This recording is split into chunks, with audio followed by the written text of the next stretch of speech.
Hello everyone, welcome back to the Knowledge Byte series, and this video is about sorry here I forgot.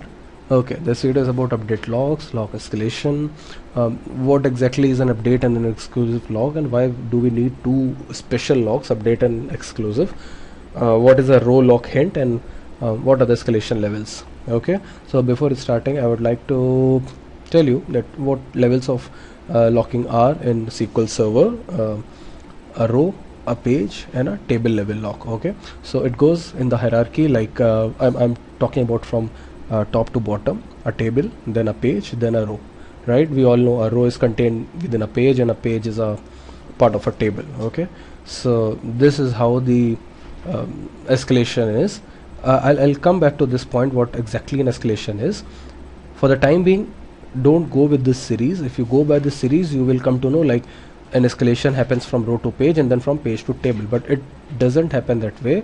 It happens from row to table and from page to table. Okay, it never happens from row to page and page to table. Okay, so this is one of the myth that is there. So let me come to the first thing, that is an update lock. Okay, how update lock works. Maybe you all are familiar with this, but let me again introduce you to some of the basic concepts. For doing all this demo, I would like to tell you about this DMV, a very important DMV, a DM underscore tran underscore logs. Tran means transaction logs. So if I run this query alone, you'll see all our database logs, because I have not run any query right now. So there are some important columns that we have to see here. I'll highlight those. First is the resource type. Okay, it tells the log has been acquired on either database or a page or a table or a row, whatever it is. Then you have to see this let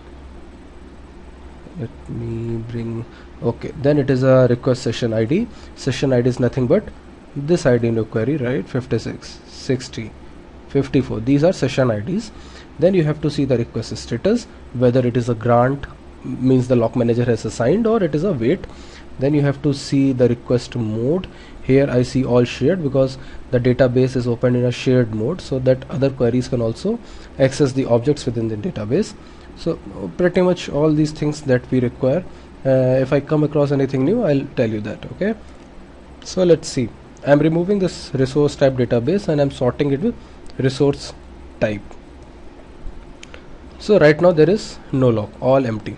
Okay, let me create a transaction. There's a table. First of all, I'd like to, this is a table. Okay, log IDs, claim ID, this is identity column, and I guess something missed and I didn't seed the identity, so still after 10 it came to 737543. So I'll update a row in a begin transaction.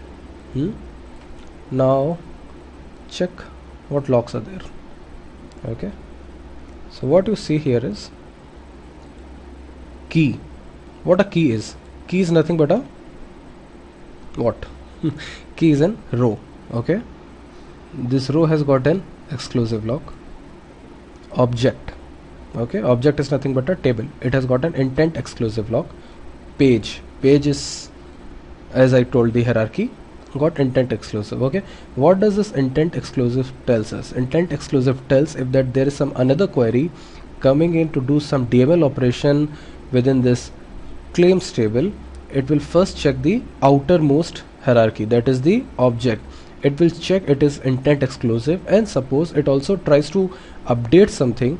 Okay, it won't allow because both are intent exclusive and intent exclusive. Oh, sorry, it will allow because both are intent exclusive and intent exclusives are quite compatible. Okay, so this is a hierarchy. Intent exclusive says I don't wish to update the object or the table right now, but maybe as per conditions I may escalate this exclusive lock from a key to an object. So it is just telling an intention. Okay, so I guess this is quite clear how this lock happened. This exclusive lock that you are seeing is nothing but for this particular row where the claim log ID is 3. So tell me, what do you think if I do it for 3, whether it will run or not? It won't run, right? Why it didn't run? Because I have a lock on this. Let's see what happened here. Okay, now you see what happened. this key lock, exclusive lock, it was already there, right, because of this update. Again this one, a shared lock, a select statement caused by the request session ID 54. 54 is this one, which is still executing. So it tried to acquire a shared lock on this exclusive lock and it was not granted, still it is in wait condition. Okay, but it tried to acquire a intent shared lock, it already had an intent exclusive, both are compatible, so it was granted, right? And the same way for the page also, intent share, and already it has an intent exclusive, but both are compatible, so it was granted, right? So this is one. So now if I close this and if I try to query something other than that row that is being updated, I'll get the result. Why? Because the lock has been exclusively done on that particular row. Okay, and the same thing happens for an insert also. Don't think if I'm going to insert into some table, it will be on an entire table. It again depends on the number of values. Okay, if you are reaching a locking threshold, until you reach a locking threshold, it won't be on an entire table, it will be on the row level. So I guess this was quite clear with you how this all happened. Still locks are there, so I'll roll back the transaction and I'll clear all the locks, right? Okay, tell me now, this is a question.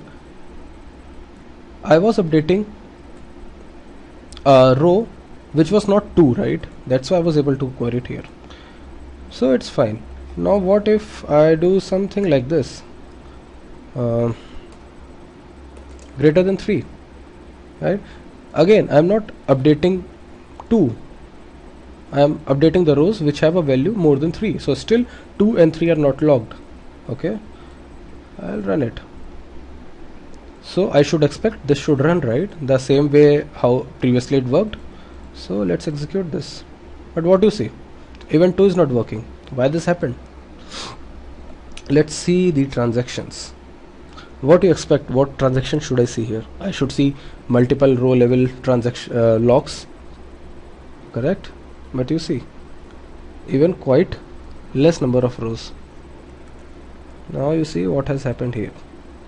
Object lock in exclusive. Okay, this row that you are seeing is for a different session. This is for this session.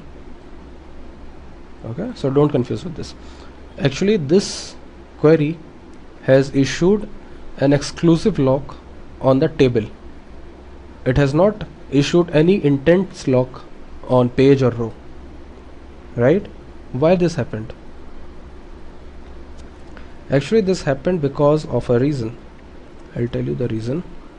First, let me roll back this transaction, and you see here, as soon as I roll back, this will finish, and you say this got finished. Okay, so what happened actually, if you see this table, it has around 11,263 rows, right?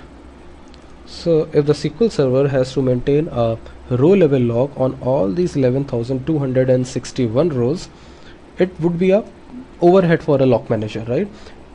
Instead of acquiring these many row locks, what it does is it escalates the lock from row to an entire table. Okay, and when this lock get escalated from row to an entire table, even this query doesn't works. Very simple, right? So this was one of the myth. So what I've explained here, update I've explained, log escalations I've explained, right? Now I will explain this part. So what do you think? What can be what can be a workaround for this? What if I want that a SQL server should maintain 11,261 row locks? Simple option. I will give it a hint. Row lock. Okay, just do a row lock. First let me check if there's any locks. No, fine. So now what do you think? What will happen? Done. So the row lock is there. So now it should work. But see, still it's still locked. Why? I should tell you that this row lock is meaningless over here. If you go and say this transaction, let me close this. If you go and see this locking, is still what you see the same thing what you have seen before, the table level exclusive lock, right, for session 56. This session, why this happened? This happened because of a very good reason, and this is a kind of myth. You should not always believe on hints as per locking, because it's up to the SQL Server locking manager whether to take your hint or not. Okay, if it reaches a threshold and if it sees the number of threads to manage for a row level lock are pretty much high, it will ignore your row lock hint and it will still continue with the old approach. So what is the other way? Because it is not listening to you. You have given a row lock but still not listening. So there is one thing. If you go to sys.tables and you see these two columns, lock escalation, description, you will see this is a default value of 0 and a table. Okay, what it does is, it means the lock escalation is stable, means the lock can be escalated from a row to a table or from a page to a table. This is a default medium. There are three modes of this. One is table, one is auto, one is disable. Okay, if I say table, the default one, the locks will be escalated from row to a table, as we have just seen, right, in this case how it was escalated. If it is an auto actually mostly comes from partition tables that I will cover in my next knowledge byte series, a different topic. And what does disable means? Disable means that locks will never be escalated. Okay, so what in this case we should try to disable it. Okay, let me disable it. And now if you say this value, it shows disable. Can you see this? 1 and disable. Now if I do this, let me check if any active locks are there. Still locks are there. Let me roll it back. Okay, I guess this is also rolled back. Yes. Okay, lock escalation disabled. It's done. No locks, perfectly fine. Now again I'm doing the same thing. Okay, so now what you expect here will be done. Any close, it will work, right? Why it worked? It worked because it acquired locks on all the rows. Okay, it didn't escalated the lock. How can you verify it? Set this, just see how many columns are there. It has applied a row level lock on each row. So this is the thing, all are 56, 56, 56, 56, right? So I guess you got my concept here, what I was trying to tell you. What is the difference? So let me take my database to its default status. So this is one thing. I guess you understood this concept. What is left is update and an exclusive lock. Most of the times you might have heard, whenever we update a row, we acquire an update lock, right? But actually if you see, if you are modifying a data of a table, we need an exclusive lock, not an update lock. So what actually is the difference between an update and an exclusive lock? Okay, let me try to explain you first over here. I am updating a table which is having ID 2, 3, 4, 5. Okay, in my first update I am updating ID 3. Okay, and it's an open transaction. The transaction is still not committed or rolled back. Open tran. In my second update I am updating my logs like 3 and 4.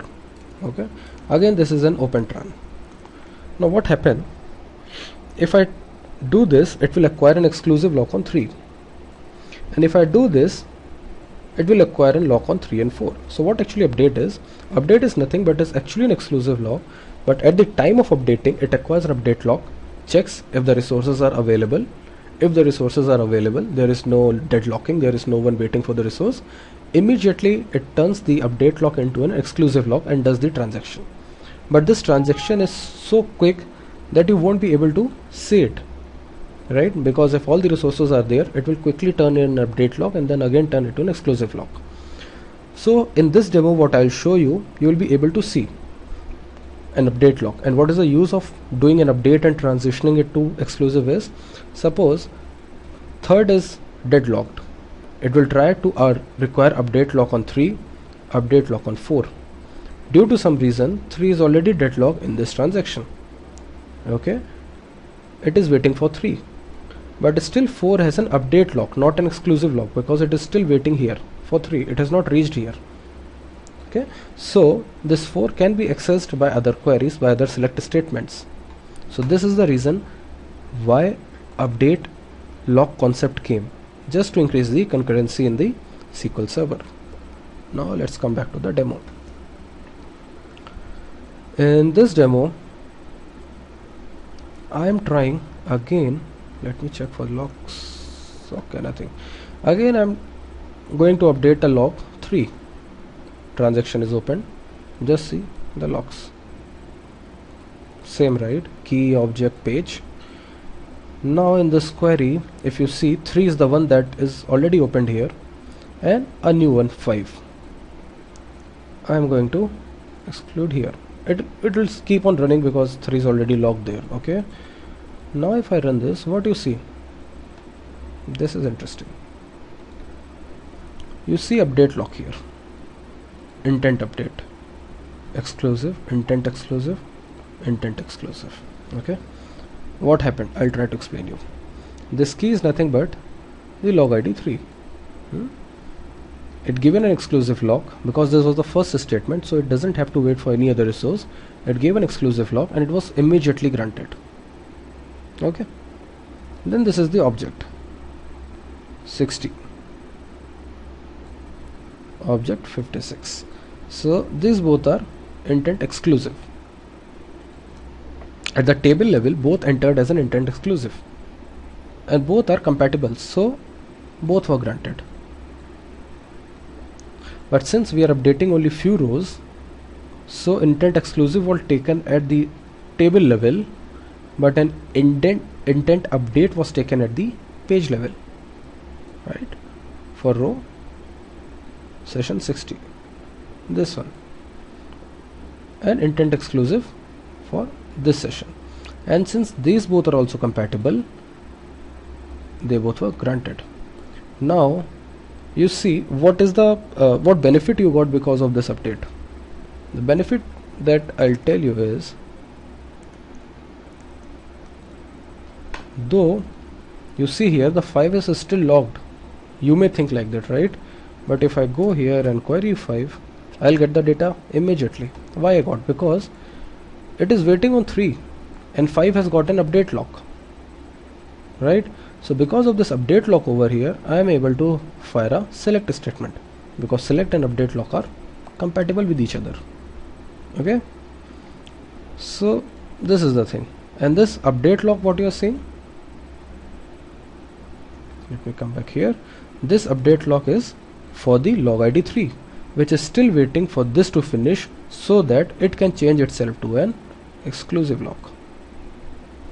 Okay, now what happened, as soon as I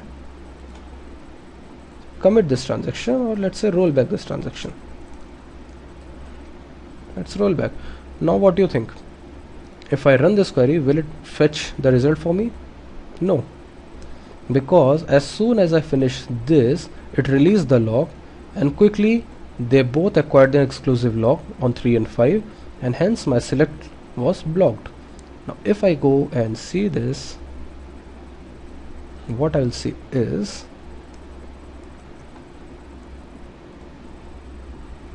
an exclusive lock on 3, exclusive lock on 5, okay, intent exclusive on object and page level, and see the shared lock. The shared lock is for query 54, right? 54, this one, and you know shared and exclusive are not compatible, so it is still waiting. shared, intent shared at the object level and at the page level, but these are allowed because these are compatible types. Okay, so this is what happened. And again your no lock funda will come, a very common. If I do a no lock over here, it will give me, right, no lock. It doesn't acquire a lock, but be sure it does acquire a schema modification lock. Okay, this I've covered in already one of my series in knowledge byte, so take care of this. I guess I've covered all the topics over here, so enjoy learning and let me know if you have some questions. And today's questions, what I can ask you is, I guess no question. Do some research and let me know if you come across some more new version. Okay, thank you.